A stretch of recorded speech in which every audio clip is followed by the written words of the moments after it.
Hello everyone, in today's video we're going to see how you can duplicate a Shopify store. So something's worth mentioning is that for your original Shopify store and your new Shopify store, both of these stores have to be on the same payment plan and both of these stores have to be on the same theme. So what you need to do is when you're on your original Shopify store, you need to go on apps and you need to download Duplify. So I already have this downloaded. You can simply just search for Duplify and Duplify will open. After you install it, it will redirect you to this website in Spotify. It will redirect you to this screen. It'll give you these options, but we need to export data from this to the new Shopify store. So we will press on Start Export. Now it's giving you this option, where are you exporting data to?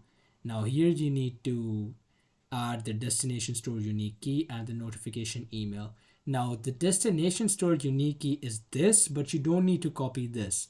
Now the thing is, you will have to install Duplify on your new Shopify store as well.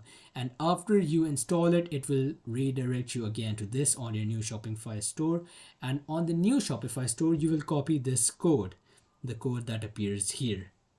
And from there, you will go on your old Shopify store and you will simply paste the new code over here. And here you can also add your notification email of your choice. Now after you add the notification email, they will give you an option to either start a demo or do a full export.